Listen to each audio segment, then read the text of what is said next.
Hi, I'm Jennifer Bowker in Seattle, along with Brandon Huffman, National Recruiting Analyst for Scout.com. You guys just released the Scout 300 for 2015. Looking at defense, John Houston and Iman Marshall really solidifying why they are on that list and up so high. Yeah, there's no question that those two are elite players, not just on the West Coast, but nationally. Both are 5 stars in the early 2015 class, and both are players that come from high-profile programs with high-profile players on their teammates, and they're every bit those guys equal. John Houston plays next to Dwight Williams and Elijah Tucker, make up one of the best linebacking cores in the country. He's the #1 defensive prospect, period, in the 2015 class out west. Iman Marshall is part of one of the best safety tandems, or defensive back tandems, in the country, playing with 5-star Juju Smith in the secondary at Long Beach Poly.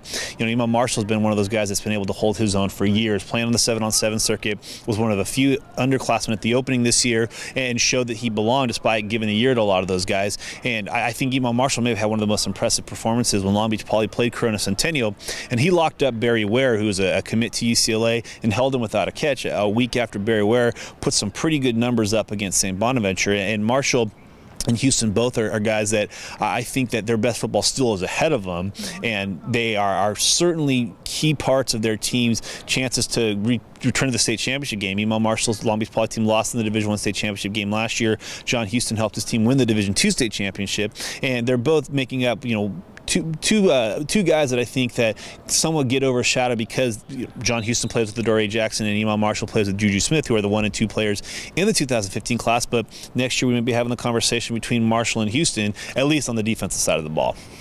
What about the guys who they don't get as much attention, but they are still on that list, and as you watch them in this early season, they're again proving why they're there? Well, there's a couple of guys like Deshaun Holiday down at Mission Hills. I think he's somewhat overshadowed by Fred Warner, who's one of the better linebackers out west in the 2014 class. And so I think in Holiday's class, but also being from San Diego, there's not as much attention being placed in San Diego as there has been in years past. So he's flying a little bit under the radar, and I think he's one of those guys that certainly is going to make a case as a junior, much like his cousin Devin Holiday, who really floated under the radar, and now he's playing as a true freshman at Arizona. I think Deshaun's got the chance to kind of emerge much like that. And I think another one's Khalil McKenzie, who we didn't even have him on the Scout 300 because he kind of got lost in the shuffle, making the move from Wisconsin, where his dad used to be the general manager, assistant general manager of the Green Bay Packers. Now he's the general manager for the Raiders. So Khalil played in Wisconsin as a junior. Now he's out on the West Coast, so we're becoming aware of him out on the West Coast. Alan True, who covers the Midwest for us, spoke highly of him on the move, but he's a guy that will certainly be in the 300, and he's part of a De La Salle program that's loaded as always, and I think that's going to really help him. But Simba Short, a teammate of his at De La Salle, again under the radar because there's so much other talent on De La Salle like there is every single year, and he probably hasn't gotten the notoriety that he deserves. But again, he's showing this year that he's a guy that's going to be a top tier recruit. He's a Scout 300 guy already, but he'll probably make his way up the list, much like De La Salle guys do year in and year out, where they fly under the radar. You see them playing in December, where they beat some big time program in the state championship, and then you're like, how do we miss this guy early? We didn't miss on Simba Short. We had him on there early, but I think he's going to kind of skyrocket up the charts as the season goes along.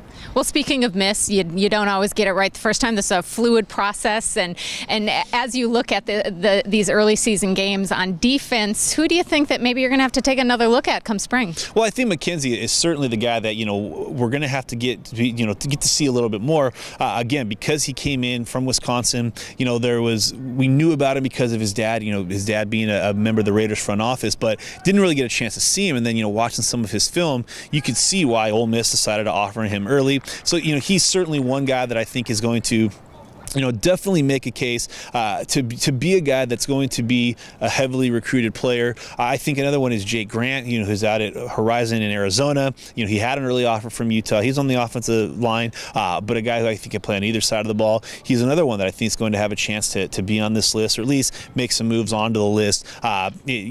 Whether it's outside the 300 or into the 300, he'll have a chance to, especially being one of the better prospects in the state of Arizona. So those are two guys that I think that, it's just a matter of timing and logistics that I think will really kind of escalate them up the charts. All right, thanks, Brandon. And you can keep watching more recruiting news at Scout.com.